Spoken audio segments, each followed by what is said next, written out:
Hello, this is Tim from Two Blokes from Blighty, and before we get into today's episode, we're going to hear a message from our friend Josh at Talking Smack. Take it away, Josh. What a guy, him and Alex. Wonderful duo. Wonderful team. I don't know, have you seen Josh's hair? It's beautiful. Oh, it's like a mane of beauty. I could see him riding shirtless on horseback. Hey Josh, I'm finally ready to do something fun every Wednesday. Alex, finally! We're going to talk superheroes, movies, animation, comics, and much, much more, right? Yes, but we're also going to talk Star Trek. Make it so, my friend.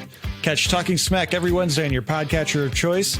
We will see you there, smackheads. God bless them. God bless those two. God bless them. Do have take umbrage a little bit with the finally something fun on a Wednesday. Not no. I mean, given last week's calendar episodes, not no. Listen to Talking Smack. Yes.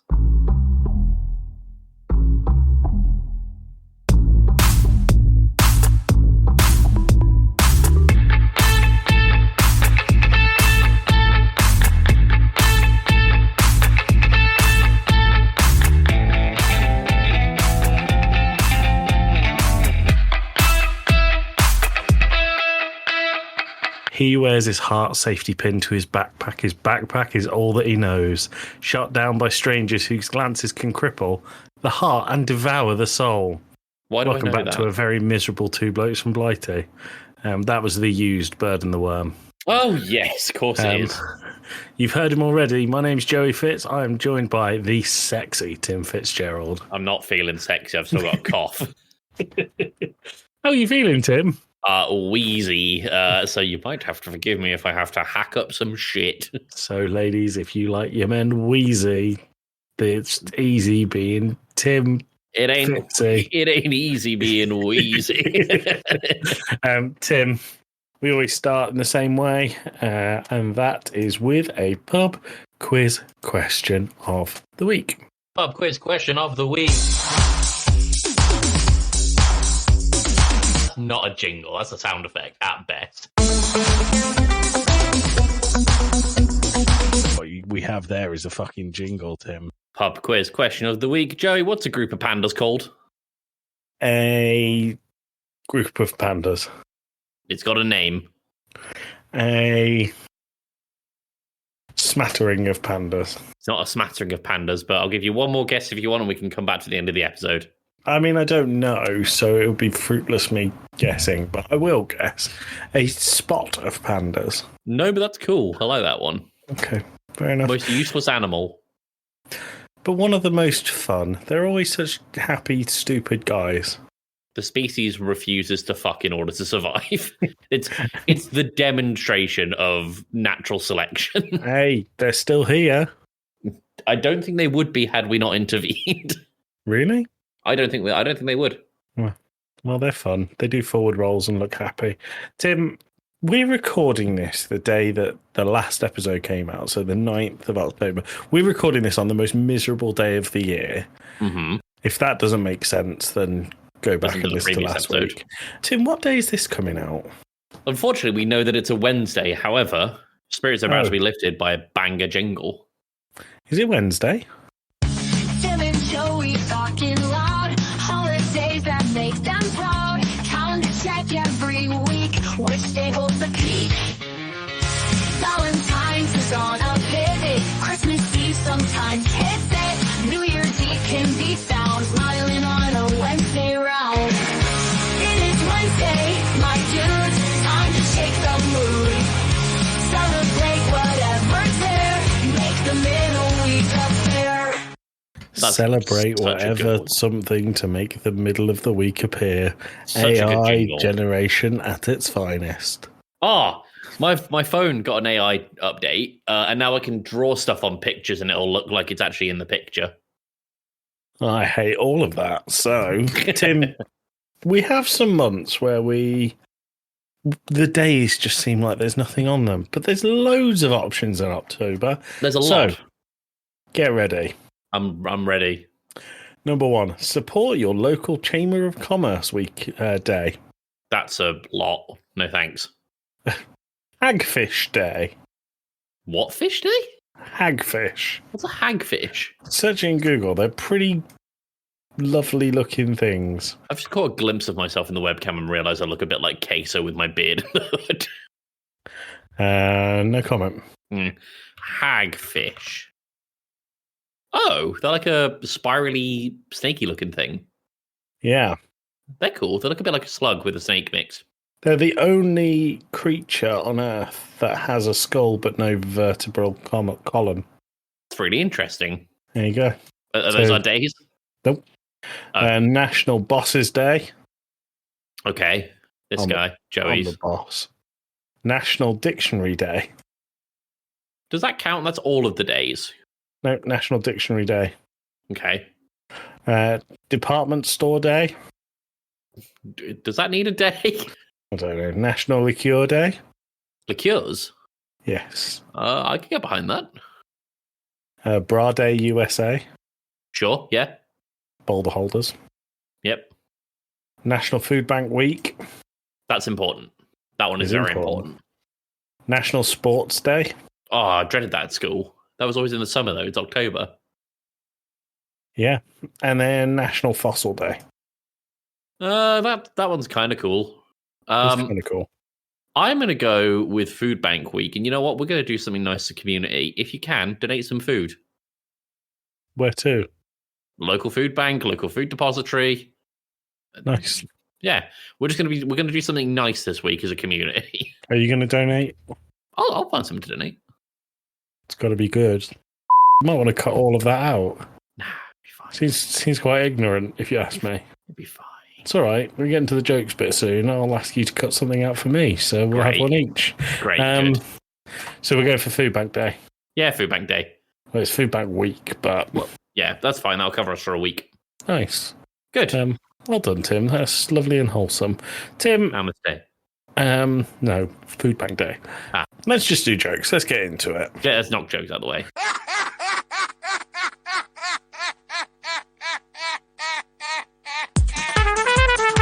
That's pretty funny, to be fair. That joke was weak. I misread that as that's the joke of the week.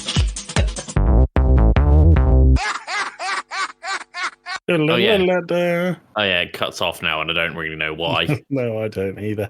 Anyway, welcome to the Joke of the Week section, where Tim and I will tell each other jokes. The goal here is to make the other person laugh.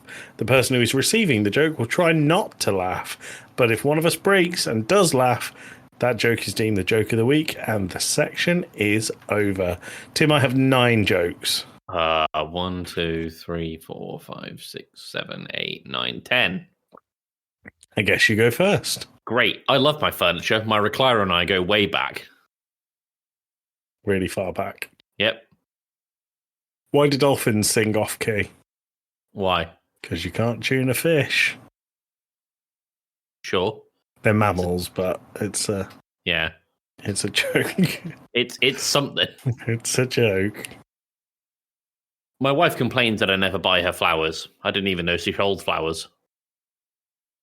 You didn't even know what? She sold flowers. Ah, got you. Got you. I made a documentary about constipation once, but it never came out. That is very similar to a joke I've got in my list. Maybe we sourced them from the same thing, places. Maybe. A man in a wheelchair stole my camouflage jacket, and I said, "You can hide, but you can't run." Good. Yeah. Why did the owl quit school? Why? He wanted to figure out who he was. Good. So good. Shit, it's good. That's good. I like that one a lot. Okay. What's a couple? I asked my mum. 2 or 3, she said. No wonder the marriage failed. Okay. Yep. It's a bit close time. What did the spring say when... my God, what did the tree say when spring arrived? Go on.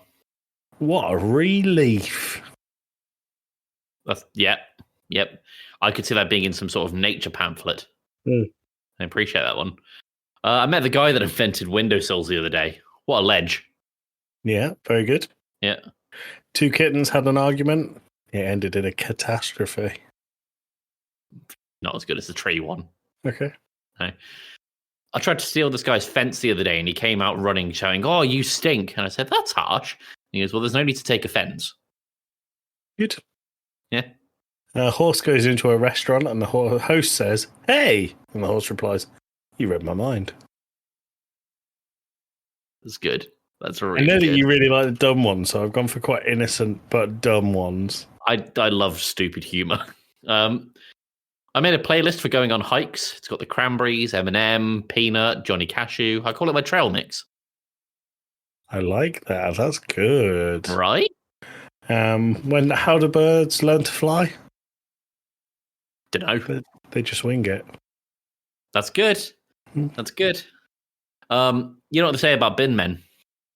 Go on. Rubbish drivers. I like it. Yeah. This is a thinker, so take a second, okay? Mm-hmm. I met Phil Spector's brother Crispin the other day. He's head of quality control at Walker's. Okay. It's good, isn't it? I saw where it was going with Crispin Spector and thought it was the Walkers that took me a second.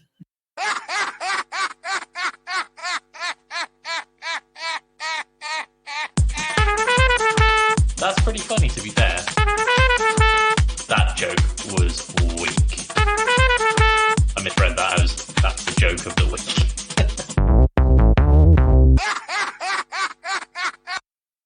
Oh, yeah, no.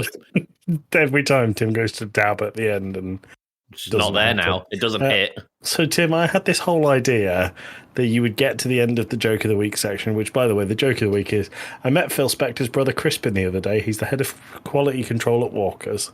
Or Lays for our American friends. Or Lays for our American friends. So the idea was I would have these quite innocent, silly jokes, and then I'd tell you an absolutely horrific one that you needed to censor at the end. So do you want to hear that joke? Sure. You are going to have to cut it out. That's fine. That's really bad. Yeah, really bad. Let's not let that one go out. No. Oh, right. Where do you want to go to? Let's do something off the running order. Let's do something we don't normally do. So, Tim, you've added a couple of bits here. I've added a couple of bits.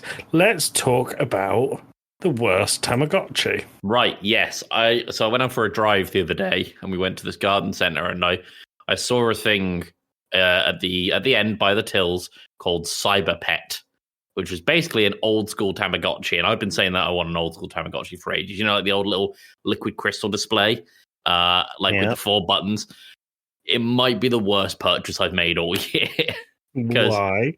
It doesn't shut up for a start. Every 5 minutes it's got a beep. And I know I only got it the other day, but I think the animal itself, it's on its deathbed, because all it does is shit itself and get injections every 5 minutes. Sounds like you, to be honest. And I attached it to my keys because I was like, I want a key ring.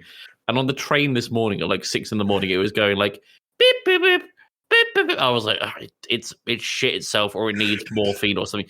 And do you know what I did? I took it off my keys and left it on the seat. You abandoned your child on the train. After 4 days. Wow. That's not good. How does Pain take the news? She doesn't know. She doesn't know. Thing anyway. I know, because we were streaming the other night and she was complaining about it. Yeah, I mean, Tamagotchis were incredibly annoying. I think everyone looks at them with nostalgia goggles. Oh yeah, they were so annoying. I remember when we got them in Ireland when we were over there, and I left mine in the pocket of my trousers, and Mum or Dad put it in the washing machine, and it went through a bit of an error where every morning it would die, and every morning it'd be born, and every evening it would die. That's like a bad film, doesn't it? I know. Cursed Tamagotchi. Maybe this is my penance. And I've left on the train. Can we talk about something that you used to get when you were younger that isn't on the running order? What was it? Do you remember when you were obsessed with tin whistles? Oh yeah.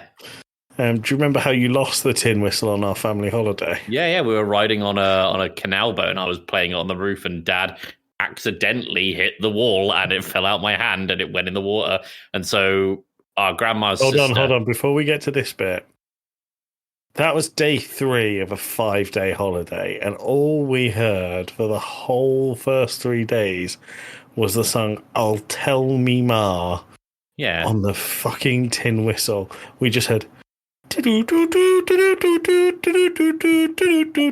it was that section over and over. It was like I got good at that section. Guantanamo Bay on the canals. But then our grandma's sister, who's very proud Irish and everything that's Irish is right, Yep. thought, Tim's lost a tin whistle that was annoying his family. So what does she do? She sends you a 4-pack of Guinness tin whistles, just so you had spares. Just in case anything else happened on a canal boat. Well, I'll tell me ma that I think I broke 2 of them in half. But the other thing about the tin whistle is, I remember the Queen's Golden Jubilee. Yes. And we went to a little village where they were having a village photo, and you brought the fucking tin whistle, and you were sat on a curb playing it like a little leper boy, and people gave you money. Yeah, they did. But like, it was awful. There's a guy when I go to the football, and we walk past him every time, and he's playing the bagpipes, asking for money, and I think, would I rather give my money to the man playing the bagpipes or the little leper Tim with his shitty tin whistle and his Davy Crockett hat? Yeah, I got money for that. Still don't know the answer. Still ponder to this day. I still don't know. Yeah. What's the worst kind of trend, like a Tamagotchi from our childhood, do you think? Oh, I was talking about this the other day with the lovely Dan from Casting Views. Listen to Casting Views. Do you remember the Jar Jar Binks that used to be in Walker's Crisps? yes. And they used to have the sticky tongue. Yeah, you know, to whip it on stuff. Yeah, but they got banned from our school really quickly because people just walloping each other with them. I can remember Pokemon cards getting banned in our school because a year 9 or something like that scammed a year 4. No, because that's 2 different schools. Oh, no. So it'd be like top. It was a year 6 who scammed a year 2. That was it. Yep. I was thinking about Pokemon cards the other day because they had, you know, that trading card collector game that came out on Steam. Yeah. It's advertised all over. It's really popular. I imagine it's going to get taken down pretty soon because it's all focused around Pokemon cards. Mm-hmm. They do not own the license for them. No, they don't. And I remember when I was in primary school, there was a boy named Robin who gave me a stack of about 600 Pokemon cards. Mm-hmm. I think if I had them to this day, they would be worth thousands of pounds. Well, I don't know if you've seen. Obviously, people get cards graded for quality. Yep, the PSA ones. I don't know if you've seen how much a shiny Charizard original gen costs these days. $270,000. Yep, I'm currently looking at one here for £290,000. Wow. Mm. For a piece I'm not saying that card, we'd have anything of that value, but there was definitely 6 or 7 Charizards in there, no shiny ones, but even still, I reckon they'd go for a pretty penny. They probably would. But yeah, it's mad. Yeah, I mean, I've got a couple of Dragon Ball Super trading cards in binders behind me, and some of them are worth like 120, 130 quid each. Wow. Yeah. Wow. Have you ever felt yourself be less sexually appealing to the opposite sex? I can go lower. I will go lower. I strive to go lower. Very good. Right, we deviated off a little bit from our running order. Yeah, we Tim, did. where would you like to go next? I mean, you've put some things on here as well. You want to talk about Silent Hill 2? You were texting me yesterday about that. Yeah, it's fucking brilliant. I have only heard good things. I've played the first 2.5 hours. Mm-hmm. And I played it last night, and I had to turn it off probably about 10:30. I was up till gone midnight, but I couldn't play it because I genuinely thought I would struggle to sleep. It's scary. Well, scary might be the wrong word, but the atmosphere in it is unbelievable. Well, the original Silent Hill 2, the one on PS2, PS1? PS2. dripping in atmosphere and had a real sense of dread about it.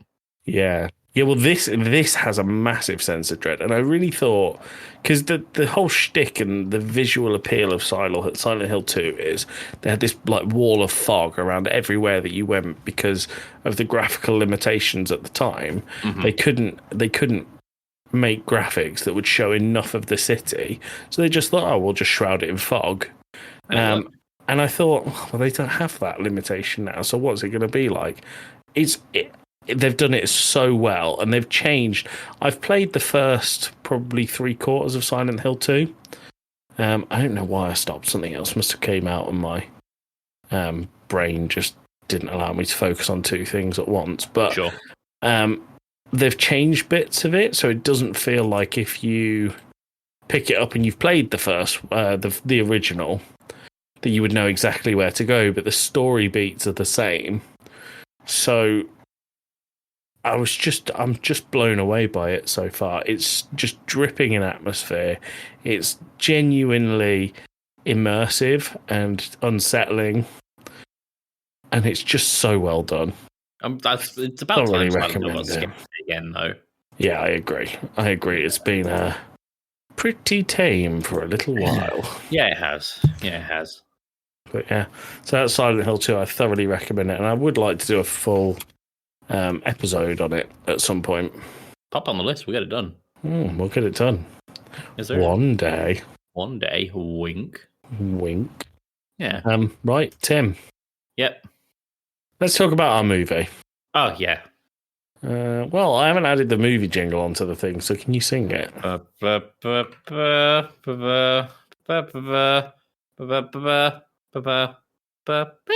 Movies. That was better than the original. Clip No, that, thank and we'll put it We'll use that in forever. the jingle. Yeah, we watched Scream from like We did. what 1996. 96. Well done. Yeah. Thanks, browser, for being up with the year on it. Oh, fair enough. Yeah. How many seconds have I got? 41. That's quite generous. Okay. 7. All right. Go. Murder mystery slasher, very much taking a little bit of piss with current tropes at the time and future tropes. That's it. Done. Okay, that pretty much summarizes it. Well, no, let's do the story. You have 20 seconds. All right. So, there is a psycho killer out in a town, qu'est-ce que c'est? And he's going after the gang of 80s teenagers, and it's a mystery as to who it is, and everyone seems to have a decent alibi. And that's it. That's about it. What did you think? It's where the iconic Ghostface is from. Like, it's a pretty iconic like horror film villain at this point. But what did you think of the film? I actually loved it. I Did you? thought for 1996, this was so far ahead of its time. Like, Yeah. yes, it was taking the mick out of some tropes, especially with the guy who was a horror film nerd. Being like, oh, don't go in the room. He's right behind you. You can't have sex in a horror movie, else you'll die. You can't drink in a horror movie. And like everyone's going off to have sex and drink. But like, it's very self-aware, but like, it has a actually pretty good twist at the end of it, which we'll get into in just a moment. But what did you think? I thought it was okay. I think you're right. For 1996, it was very ahead of its time. For 2005, it wouldn't have been. It would have felt dated. This whole thing felt very dated to me. Oh, it's set in the 80s. Well, it is, but even like production of it was dated, and I don't know. I found it a little bit of a slog at times. I didn't think it was particularly. I thought the pacing was really strange. I think like the lead up between the kills was really, really drawn out. But then the kills itself were like 1,000,000 miles an hour, and loads of people died really quickly. I thought, and I don't know. I think a lot of the characters were really good, but I hated the person who played Sydney. Oh, really? Yeah, I thought she was incredibly annoying. I really like the build up of the first scene. Like the first scene had great pacing with the girl who was cooking the Jiffy Pop. Yeah, you mean the scene that had no Sydney? Yes. Yeah, that was great. That was a great opening scene, and the whole thing with Ghostface is when he's on the phone because he always calls the victim when he's basically coming to the house. Hello. Have you thought about changing your broadband provider? I'm contacting you about your car's extended warranty. No! Get out of here. Cut off the phone line. That's the thing. Scream would never work with me because I don't like answering the phone. Hello, sorry, no, this sounds like a scam. Can you please not contact this number? Bye. Bye. And then block it. Block them. Yeah. But he always calls up and basically just taunts them with like horror film tropes. But there's always these little breadcrumbs throughout the film that kind of point you towards, oh, it could be this person. Oh, it could be this person. Oh, it could be this person. So like the horror tropes thing with Ghostface kind of points you towards the guy who's a horror nerd, for example. But then there's Sydney's boyfriend, Billy, who's always conveniently around just as Ghostface disappears. And it kind of suggests that he could be part of it. There's the guy who plays Shaggy, whose name I forget. The guy who plays Shaggy, Matthew Lillard, that's him. Yeah. And it's the bit where he goes, ruh-roh. He goes, ruh-roh, Sydney, and then he gets stabbed. He like the whole thing is that he's kind of got a bit of a dark sense of humor, so he's trying to make light of the whole murders thing, and he's about the only one doing it. So like it kind of suggests that he might have something to do with it. And there's just a lot of, who could it be? And surprise twist, spoilers for 1996's Scream, there are two ghost faces, and they're kind of covering they're kind of covering for each other's alibis. Do you know the only problem with that twist, and it's no fault of the movie, this film is so popular and it has been about and been iconic for so long, that trope is like the piss has been ripped out of it so much. Like I've seen Scary Movie, which is a direct piss take off Scream, and they use that twist, so I saw it coming, unfortunately. But if you hadn't seen Scream and you were in 1996 watching this would be mind-blowing. It would. I would have gone, whoa. I'd have been like, wowee. Whoa, Bembo. Did you see that come in? I'd been born for 4 years at this point. Wow, Whoa, Bembo. That's a very adult film for a very tiny child. For a small babby man. Small babby man. Yeah. But yeah, I really enjoyed this movie. I would watch it again. I'm going to watch the rest. Right now?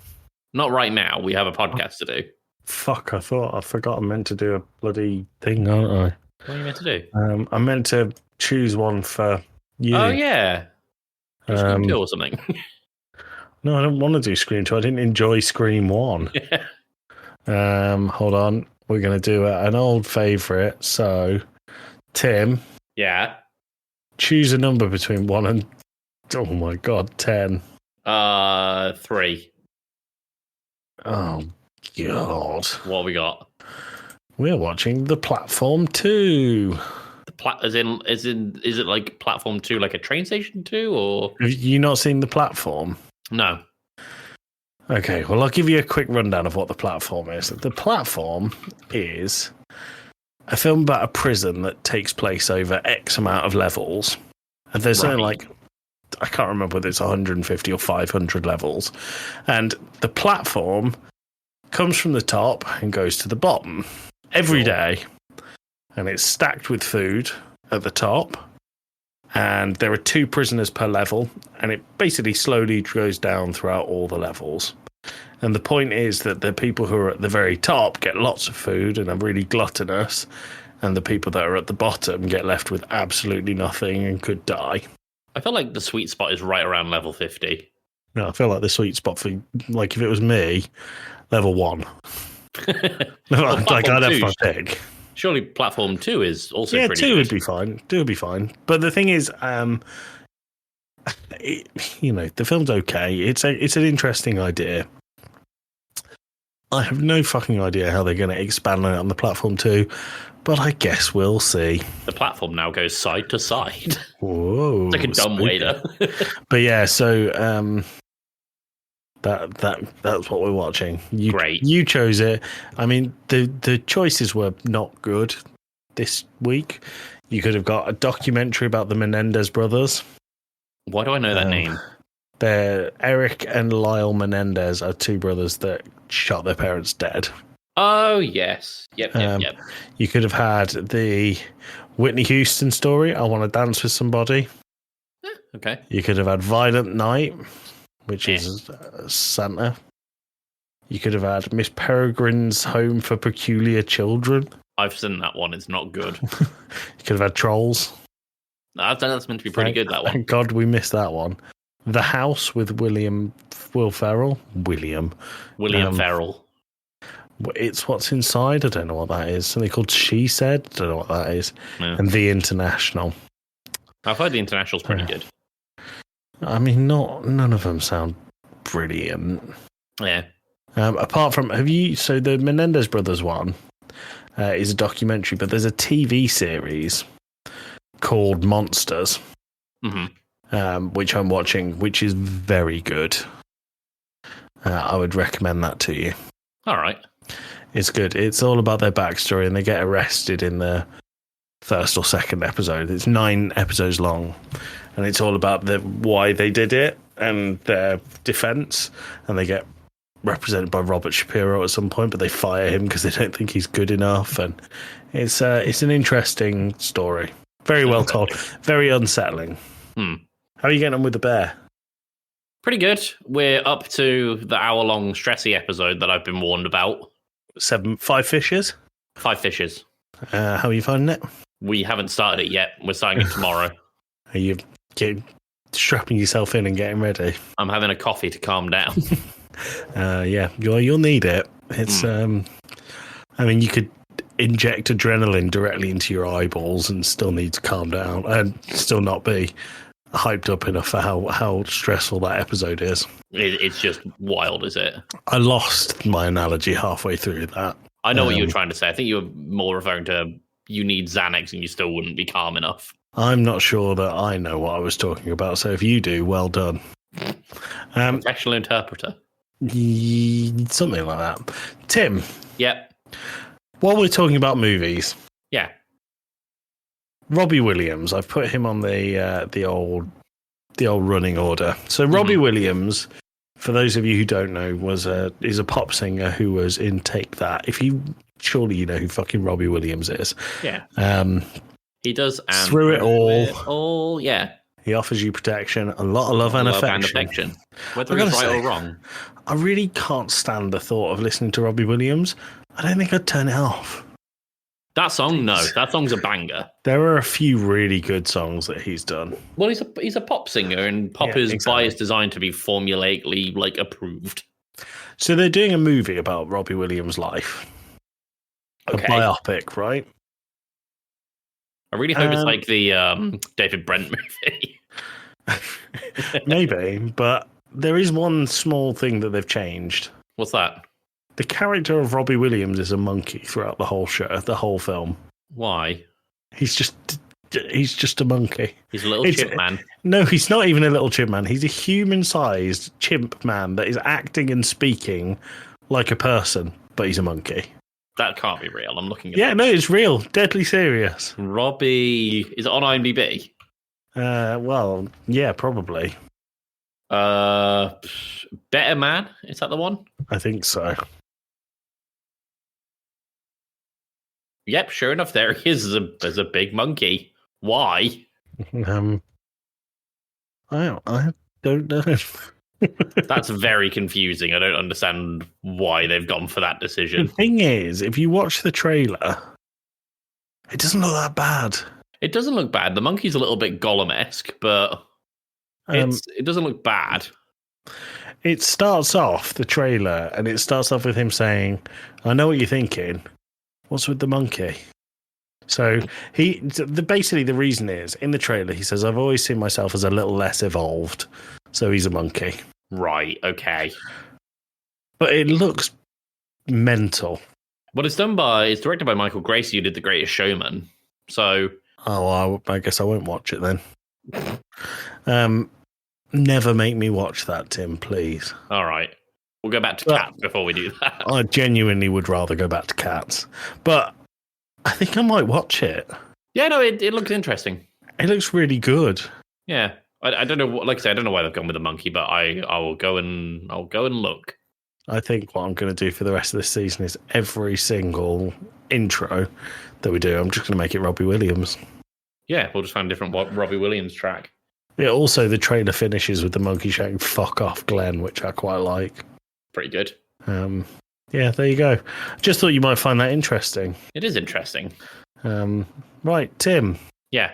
Let's go on to one of my new favourites. Let's do our history. What?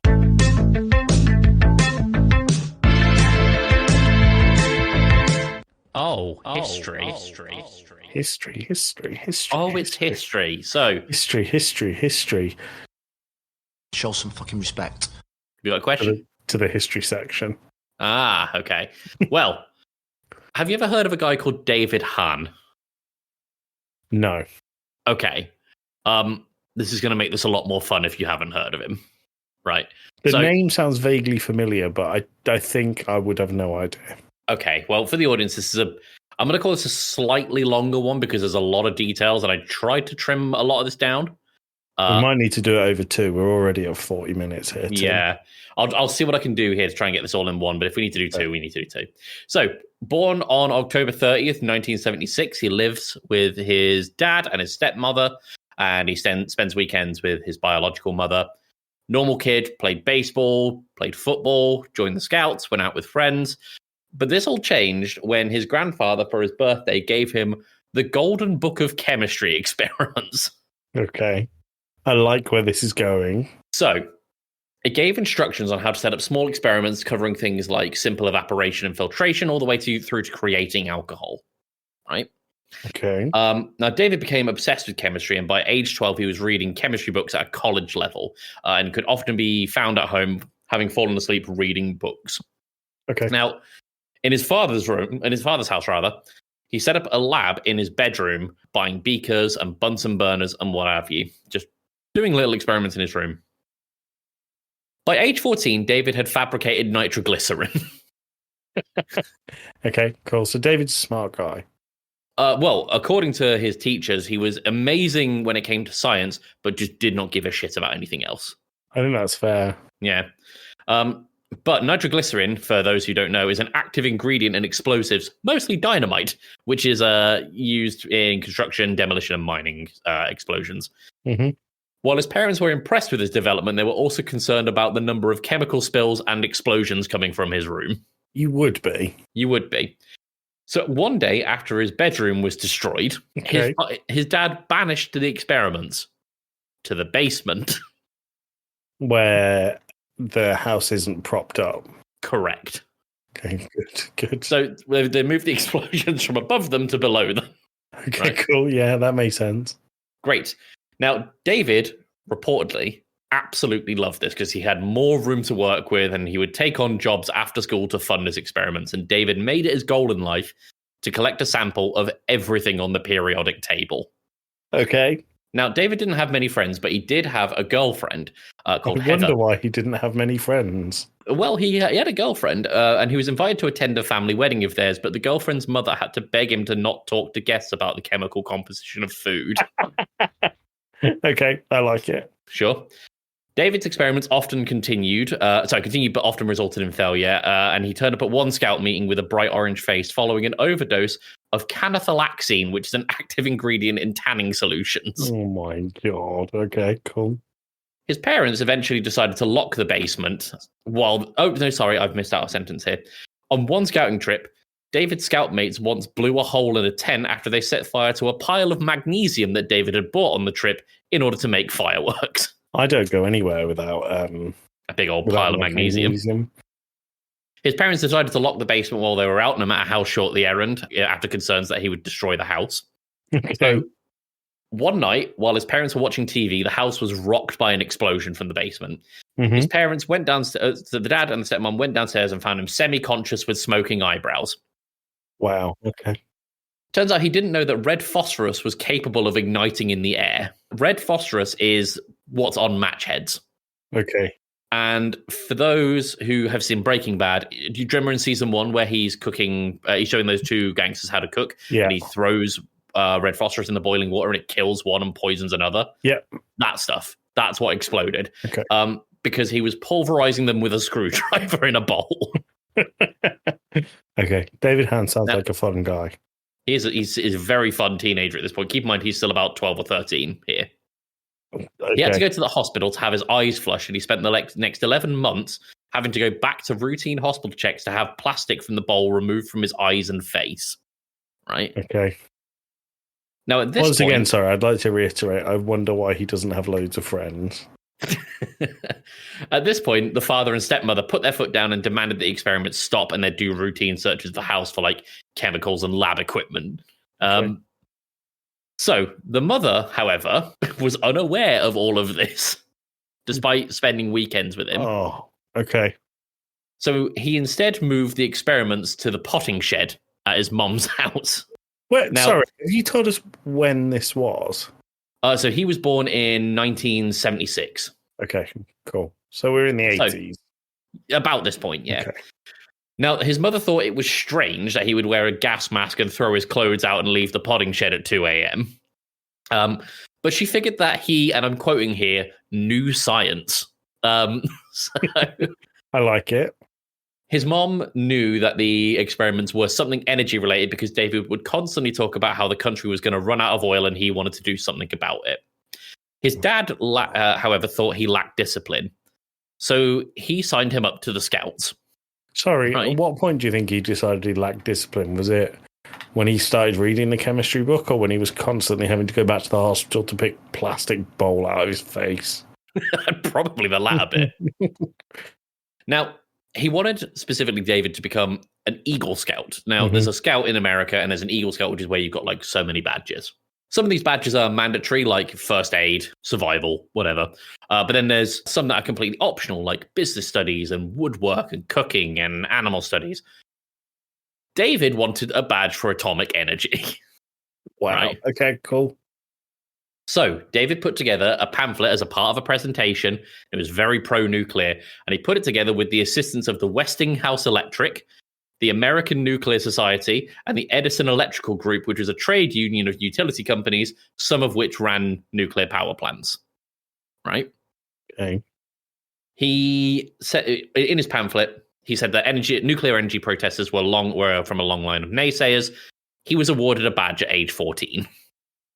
Right? Okay. So, Never earn give this up badge, your dream. he drew a model of a fusion reactor, visited a hospital radiology unit to understand the medical applications of nuclear energy, and built a model reactor from stuff at home. Now, David didn't have the funding or the resources or safety equipment or training to get radiated materials. However, he did know how to lie. So, Oh my God, okay. he had a new goal. He wanted to irradiate anything he could. Okay. Now, to do this, he wanted to build a gun that would hammer isotopes with neutrons. So he wrote to a number of groups from the pamphlet referenced earlier, looking to get his hands on raw radioactive material for this atomic particle gun, and they rejected him because he was 15. But at some point, David started writing 20 letters a day, pretending to be a high school physics teacher, and that got him a ton of information. So, Okay. the most helpful, however, was the Nuclear Regulatory Commission, the NRC, where David was in contact with the director of isotope production and distribution. He provided a list of isotopes that would be stable in David's chain reactor and told David that nothing would be more stable than beryllium. David asked about the risks, but the director said that any real threats were minimal because the only way to get beryllium was through the NRC. Okay. I All can see right. where this is going. The NRC also provided David pricing tables and commercial outlets for radioactive materials and equipment. Fucking hell. Okay. And Quote, sorry, for the- do they think he's a high school teacher? They don't think he's 15.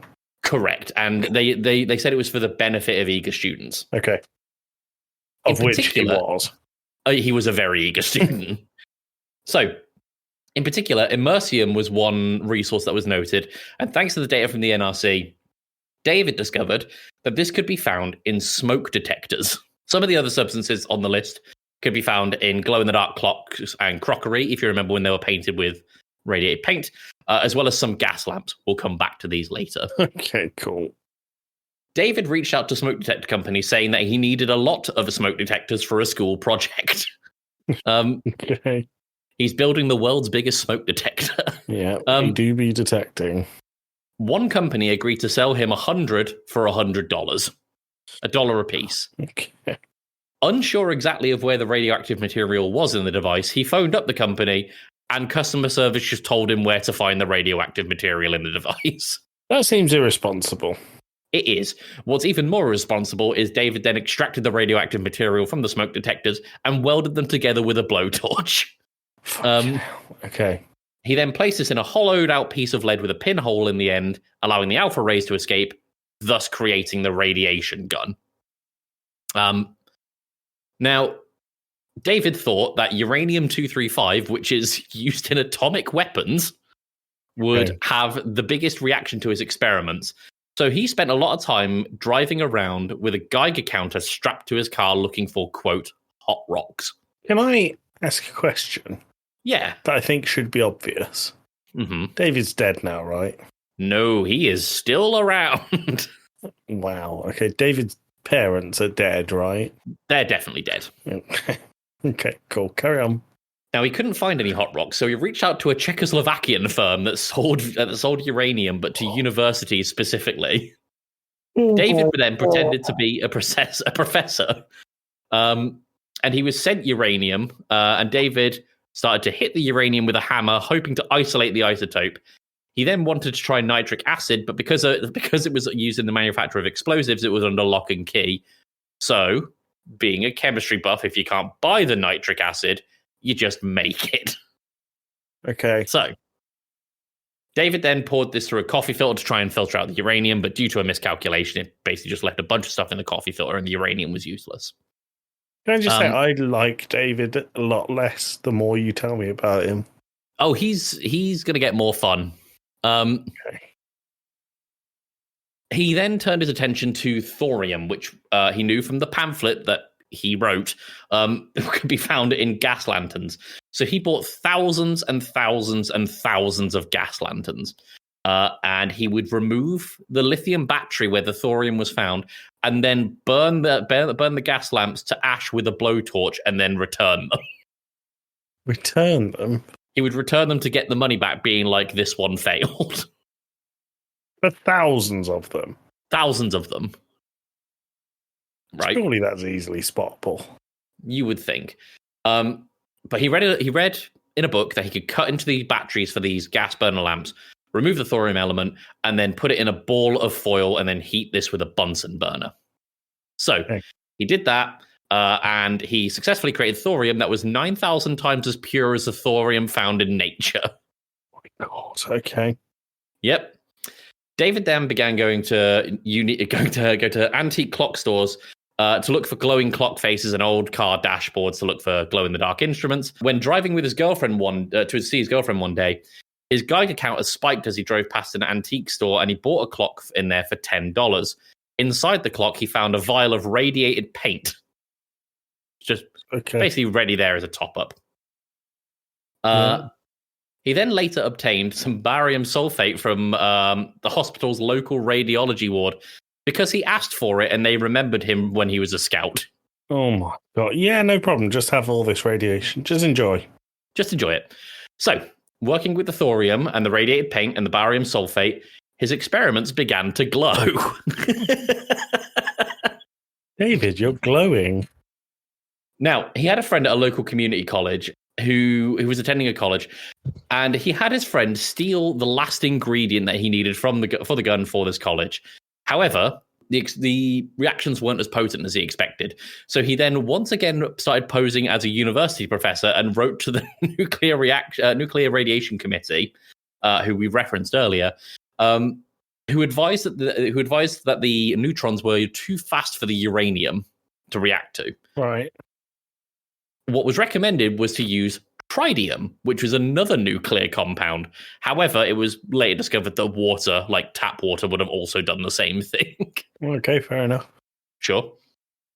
He learned that tritium was found in hunting gun and bow sites, so of course he bought a lot of these, extracted the tritium, and then sent them back, just like he did with the gas lanterns. However, these outdoor stores caught on and banned him, like kind of in the area from buying them. And rightly so. Rightly so. At age 17, he had a neutron gun. Fucking hell. The powder he was testing earlier, the one that was glowing, was now getting a lot more radioactive, so he decided to create a breeder reactor with it. Right. All he needed was a 30-pound pile of enriched uranium. Oh, is that it? That's it. Now, do you know much about like reactors and how they work, or No?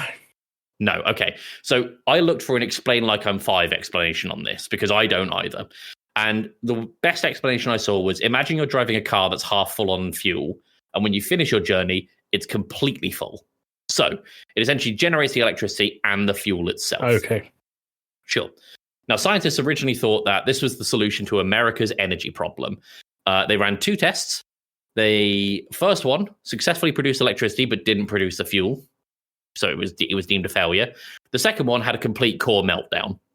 So they said that the test was essentially dead. Okay. Not for David, who, ignoring any thoughts of safety, took all of his nuclear material and some aluminium shavings, wrapped them up in a bag of foil. The neutrons were from the radiation gun had essentially become a makeshift core for his reactor, which he then covered in a blanket which had foil in it and previously burned radioactive material, which he then sealed with duct tape. Safe transportation right there. Absolutely. Now, David, wearing his makeshift lead poncho, began realizing that he is probably putting himself and others in danger at this point. Oh, really? At this point? At this point. So he contacted his friend... glowing. He contacted his friend Jim Miller, who was a nuclear-savvy high schooler.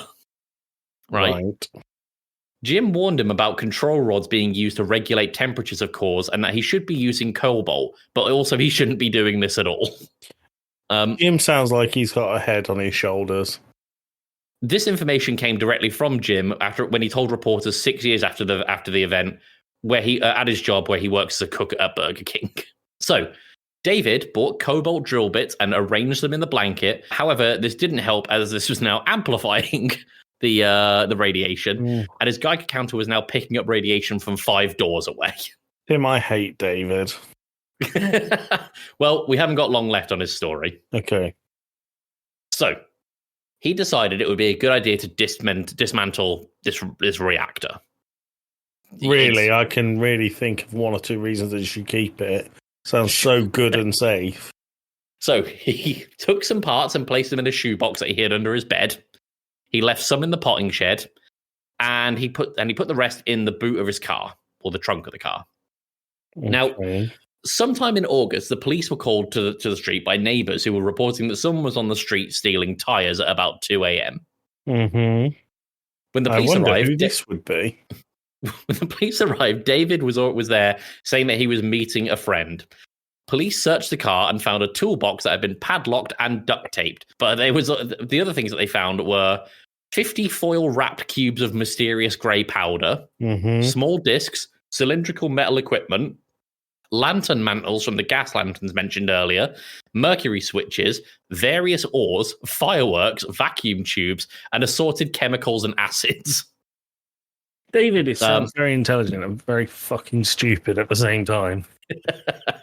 Now, of all the things, the police were concerned that the toolbox was an atomic bomb because David told them it was radioactive. So the police sergeant at the time did the smart thing and insisted that the car was towed to the headquarters of the police. Yeah, okay, that sounds like a great idea. So everyone in this story is a moron, Tim. It's just making me angry. Police called the state police, who then called environmental health.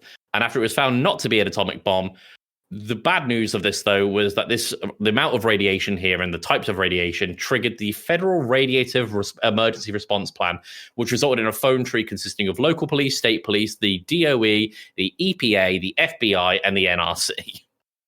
David did not cooperate with police at any point during this investigation. So, why would he? He provided his father's address, but didn't mention his mother's address or the potting shed. Oh my God.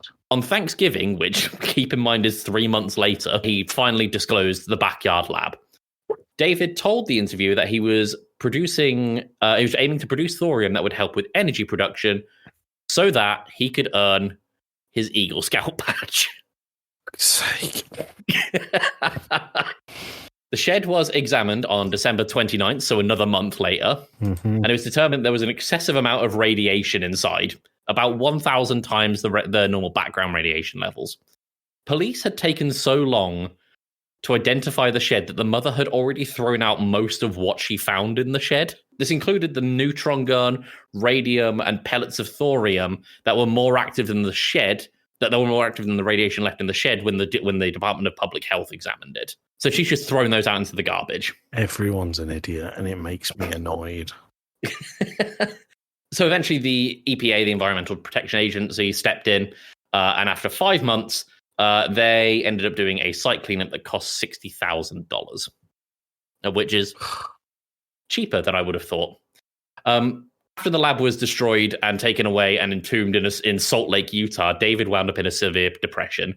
The Scouts of America tried to revoke his Eagle Scout status, but he was able to successfully defend this. High school kids started calling him Radioactive Boy, and when his girlfriend sent him balloons on Valentine's Day, the head teacher confiscated them and destroyed them, fearing they'd be filled with chemical gas. His parents told him that he'd have to join the military or he'd be thrown out, which he did. So he joined the military and he was placed on board a nuclear submarine escort ship. It's just enabling a fucking nutcase. He wasn't allowed near any of the nuclear material. He spent his time swabbing the deck and peeling potatoes. He was arrested in 2007 for stealing a smoke alarm from his apartment complex. When the police searched his home, they found 70 smoke alarms. Oh my God. I hate this man. Hate him. In 2008, he was arrested twice for cocaine possession, and nowadays he spends his time collecting antique clocks with the glow-in-the-dark faces and making catnip syrup for his cat, Kit Kat, saying he loves it. Is that it? That's David Hahn. I hate David Hahn so much. I miss Willie D. The Willie D was Willie D was so good. Anyway, Tim, that was the last thing on our running order, apart from the answer to your pub quiz question of the week. Yes. Collective noun for pandas, baby. Yeah, collective noun for pandas. Joey, any last guesses? I don't know. Is it a David Man of Pandas? It is not a David Hahn of pandas. It is an embarrassment of pandas. Oh, that's really horrible. Speaking of embarrassment, Tim. Yeah. Congratulations on just recording our 250th episode of Game Club Podcast. Is that really 250 episodes? 250 episodes of this drivel.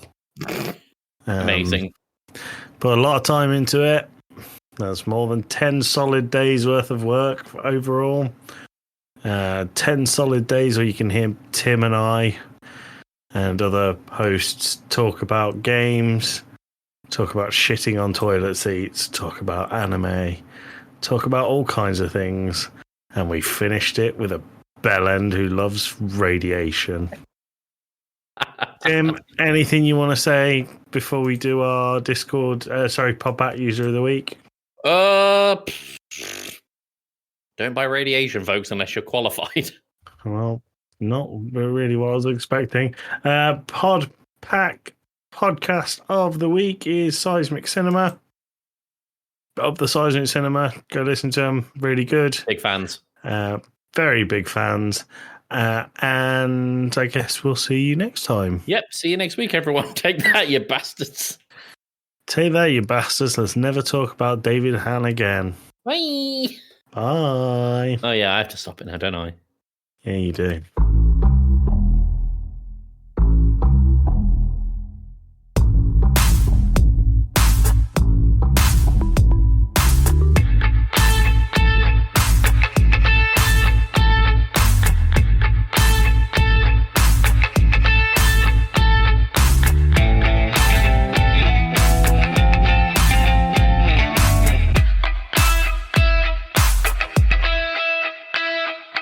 Sure, no. Join. Sorry, I'm still sick. Well, welcome to Two Blokes from fucking Death's Door, apparently. This is Two Blokes from Blighted. Well done, well done. This is Tim from Two Blokes from Blighty, and before we get into today's episode, Let's try that all again. Okay, give me without one the sec. coughing in the middle. Sorry. Okay. Oh, this is all going at the end. Are you joking? What? Is it all going at the end? And what about this? I will accept audience coming. That too, I guess.